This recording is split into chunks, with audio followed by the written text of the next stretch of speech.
Hello ladies and gentlemen, and welcome back to the Fermi Paradox. We've got our three societies here that are flourishing?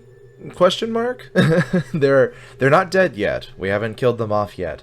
But we're really hoping that that the Iburi Arc ship is able to populate Sirius, and that either one of these two societies will be able to make contact with the Maru or the Doroloth, because that's going to be really interesting to see if we can actually make some contact this playthrough.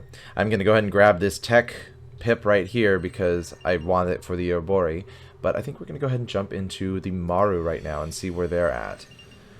Okay, so resources are exhausted in 25 years, so we got to be really concerned with that. I don't want to increase their population, so I'm just going to take a regular pip here. Will the lights in our sky go dark one day? Oh, the Doroloths need us. They're at a new technological age. Alright, nuclear age for the plant people. When rocket technology begins to take off, the race for space dominance among the emerging superpowers of Rigel 7 is on. Jet planes increase the potential for travel all over the globe, and nuclear age communication technology allows news and entertainment to spread via mass media. Now I'm become death, destroyer of worlds. The nuclear age for the plant people. Alright, let's see here. So, I don't really want to spend 50 on wisdom here, but we do... Oh, the resource scarcity did take a turn for the better after their last fiasco. So, I think I might just take the advancement and just keep it population and resources, you know? Let's see, the Doroloth could achieve the dream of space travel in this age. With superhighways now connecting most cities, it might also be a good time to start thinking about reducing fossil fuel consumption. Excellent. Alright, I'm going to head back to the Maru because I am concerned with them, that they are going to not be doing so well. Let's go ahead and just take a question mark here. Volcanic eruption destroys a Maru city, so our population went down there. I'm just really hoping we can get more forest area for them. That's good, that's good. Ooh, do we want potential casualties lowered, or... Let's go ahead and go for tech. I always lean toward tech, boosting them up that way. Alright, developmental event. This is going to be bad. Consumption in Tau City. I knew it. In an effort to preserve their legacy for eternity, a powerful Maru monarch commissions a city made of brilliantly colored glass. It is a massive project intended to be a monument to beauty for the ages. You believe in the Crystal Palace, eternally indestructible, that is. One at which you can never stick out your tongues furtively, nor make a rude gesture. Even with your fist hidden away, well, perhaps I am so afraid of this building precisely because it is made of crystal and it's eternally indestructible, and because it won't be possible to stick one's tongue out even furtively.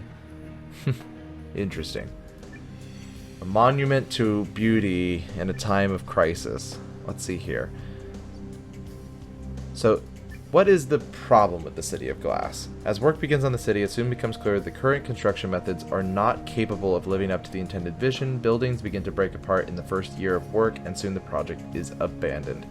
So that's the thing. So that because our resources are what's being pulled for this. So I'm thinking we probably want to spend the 20 just to not have any of our resources be pulled, because that's really where they're weakest right now. I'd hate to lose the Maru over a City of Glass. A legend among the Maru tells of a monarch who became full of hubris and attempted to build a great city of glass. The structures shattered almost as soon as they were begun, and the monarch was pierced through the heart by a shard that fell from their own creation. The story is said to be a reminder that one should not waste time in pursuit of luxury and decadence. That's actually a really cool story. I'd like to see that story like played out in like a little like a children's book, you know? Oh no, the monarch was killed by his own glass. Is there life after death? That is a question that we all are asking. Let's see here. Do we go for tech or we go for ethical values? I'm kind of leaning towards ethical values. We're still stuck in the Iron Age, but, you know, we're doing okay. Let's go ahead.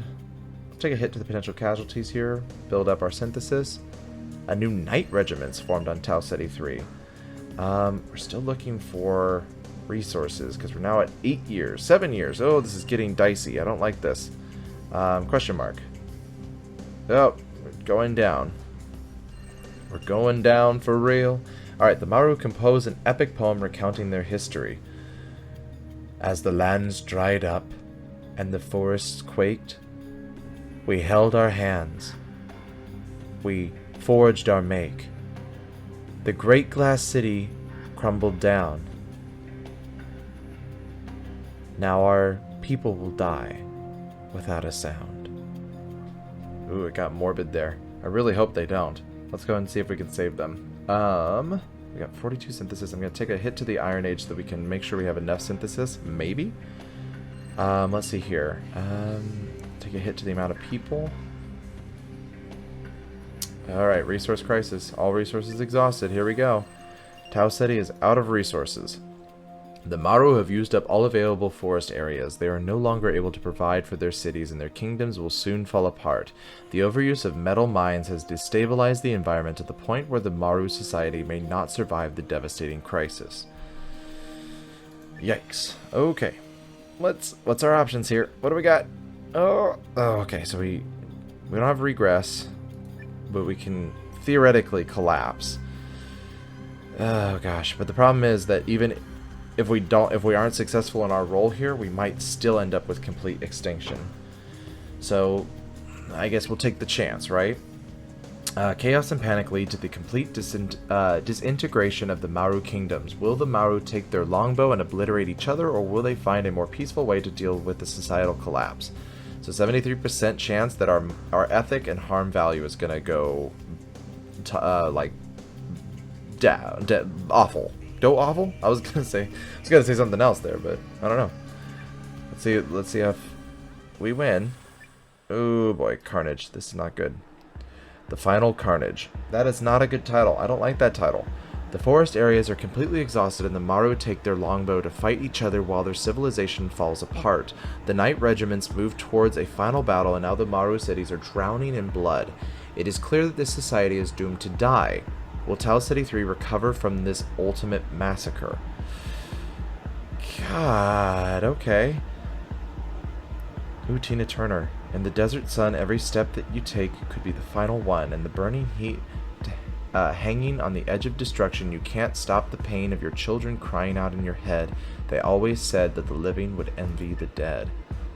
God, that's deep, Tina Turner. Okay. So. Oh god. So wait a minute. So all of them mean there's destruction? Hang on. What does this mean? The sword fighters and knight regiments fight until their kingdoms fall apart. After a few painful years, the Maru civilization becomes extinct.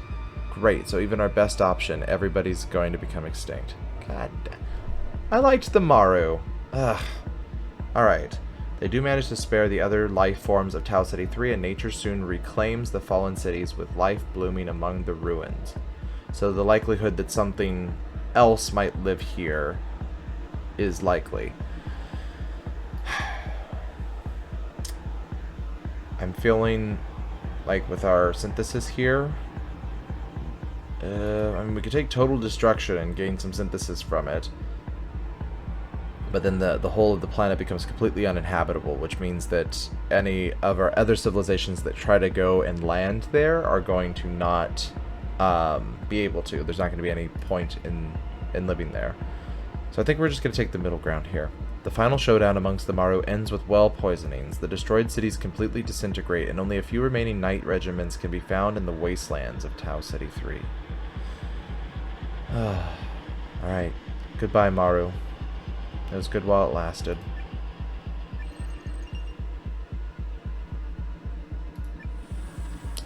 So sad. Alright.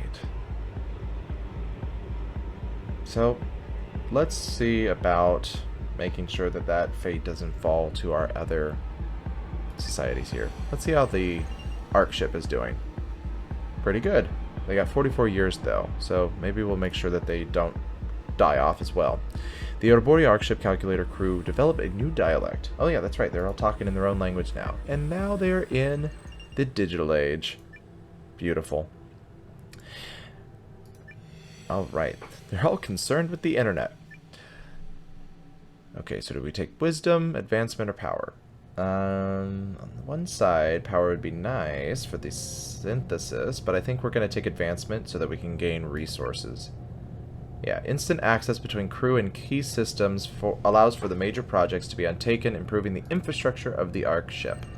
Excellent. That helps us right there. Resource scarcity is now in 120-something years. Okay, that feels better. Will we reach our destination safely? Alright, how is home planet doing? Vex is sending signals into space. Oh, they're trying this thing again. Religious preachers on Vexus use television networks to cultivate large followings among the Urbori population. The broadcasts wander through the vacuum of space, perhaps even within reach of other civilizations. Oh, this is that thing where televangelists are the first thing that the rest of the world sees. On the one side, for 10, we can gain a whole signal boost. This might be good. Let's see. Most Ubori swallow the lure of marketable salvation as handed down by the charismatic clergyman riding high in the buzz of devotion. Televangelists even try to convert aliens from distant stars by spreading sloganistic sermons all over the galaxy. Kind of interesting. I wonder where that goes. I think I'll spend the 10.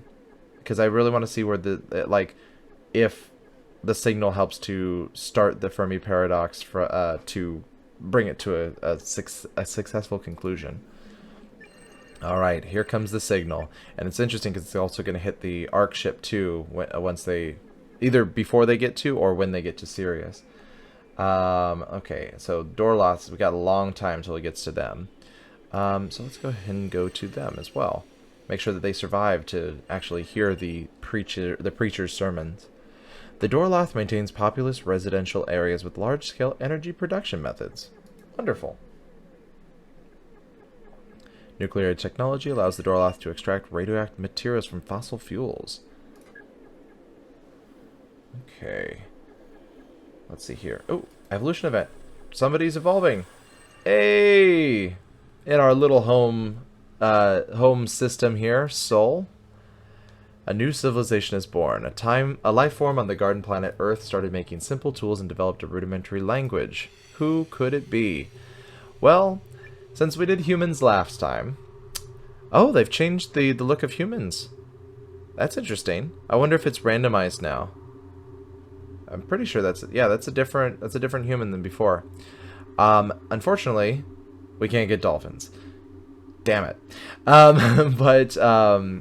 But it's just we can't afford it. But who we can get are the wonderful dinosaurs. So the Maru die off, but at least the dinosaurs can live on. And I'm all for this. Giant feathered reptiles with small brains. That is totally uncalled for. They do not have small brains. Not all of them, at least. Alright. Let's go ahead and see where the dinosaurs go.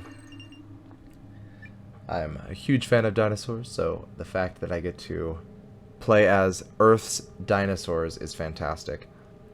Alright. Let's go ahead and go for this. Tech level. Dinosaurs. Just imagining dinosaurs mourning the death of a great wise dinosaur. Alright, Rygel's building starships. Heck yes. A large meteor in the proximity of Rigel 7 could be reshaped into a hole for a very primitive spaceship. Dorloth astronauts are sent to the object to begin construction. This is really interesting because the Dorloths are all about, like, I mean, they started sailing the seas by landing on floating platforms that were already there. So they're all about, like, land that already exists and how they can adapt it to themselves. So I think this really goes with, you know, their thing. Epic project. I think, yeah, let's spend the money. Let's do a whole epic project. Let's get this going. The repurposing works so well that the Dorloth decide to remodel an entire asteroid field into a swarm of asteroid ships. Half of the population of Rigel 7 is moving towards the Tau Ceti system. Okay. So that's going to be... Yeah, so I guess that's probably good that we didn't nuke the planet, so then they could potentially live there. Alright. Let's do it. Oh my gosh, look at the asteroid ships. That's so cool. Oh my gosh, look at them in their spacesuits. They're like in these bubble suits. Those are ridiculous. Oh my gosh. Okay. Alright, the Dorloth meteor swarm begins its journey from Rigel 7 or Rigel to Tau Ceti. Dorloth meteor swarm relay computer systems compile fascinating new data. Okay. I guess I don't really want to increase the population though. Several Dorloth meteor swarm officers are removed from their posts. Ooh. Okay. I kind of want to. Oh, we got 22 synthesis. I feel like if we don't, I don't really want dystopia on these ships, but we'll take a little hit to gain some synthesis there. I don't want to hit their resources. Let's hit the amount of people, the amount of Dorloths. They're killed in a major chemical rocket engine accident. Yikes. What discoveries await us in the Tau Ceti system? Resources are good. Okay. Ooh, developmental event. Okay, an armed conflict threatens the Dorloth. No! Bad! Okay. Boarding armed astronauts. What? Faced with supply shortages, one ship turns to the rest of the Dorloth meteor swarm for help. When no one offers aid to the ailing craft, they send armed astronauts to capture a ship and take supplies by force. Yikes. Driven by hunger, we made a desperate attempt on a vessel twice our size. In no time at all, we had all laid glorious waste to the security staff. Unfortunately, they had taken cover in the dry goods hold. Yeesh. That's not good. Okay, so we can have peace for 20. We can actually afford that. We can have regular conflict or total war. As much as I don't really want to deplete our synthesis entirely, they're very fragile when they're flying through space, you know, and how everything goes. So I'm kind of inclined to go for peace. The armed astronauts are captured before they can breach the ship, and resources are finally sent to keep the peace. Yes, let's go for it. Let's keep the peace. Let's make sure it's all well. What discoveries await us in the Tau Ceti system? Let's lower the growth rate. Having less Dorloth is probably better at this point. Okay, let's go ahead and take synthesis. One ship. Yeah, so one ship regarded a lost boarding party as heroes. Okay, resources. Resources are good, especially since there was a whole fight about it. Let's go ahead and lower the potential casualties here. Good. Meteor Swarm Captain settles a major conflict among the crew. This is kind of like, thinking of Mass Effect as an example here. It's kind of like the migrant fleet. They're all flying together, but they all are... It's kind of like states. Like, if all the states of the United States of America all decided to fly through space. Okay, members of the Dorloth Meteor Swarm now recycle more than they consume. That's a good thing. That's a great thing. The interior of the Dorloth Meteor Swarm is completely redesigned by the crew. Alright, how's the Ouroboros ship doing? What? Oh gosh, and I just spent all my synthesis on peace. Why? A spacecraft on fire can have catastrophic consequences because you can't just open the windows or call the fire department. Somewhere on the Ouroboros Arc ship, a small cable fire turns into a roaring blaze, quickly spreading from sector to sector. Not good. Not good. We can't do close call. I think our only option is minimal survivors. Luckily, it's not going to hit our resources, so we might still be okay. Like, in lowering the amount of Ouroboros are on board, we might actually be better off. But we're going to raise our casualties and lower our ethical values. I think it's our only option, unless we go for complete extinction, which I don't really want to do. So let's see, the fire spreads too fast and there is only one solution left: to suffocate the blaze. All the air is flushed out of the Ouroboros Arc ship. Yeesh. Oh god, that's like almost everybody. That's terrible. Oh my gosh. Look. No, stop. Yeah, don't go any further.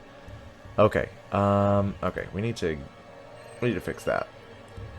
Fire devastated the calculator crew of the Ouroboros Arc ship when a spark in the electrical wiring evolved into a raging inferno. To save the digital ship, all the air was flushed out and most of the Ouroboros on board died in the vacuum.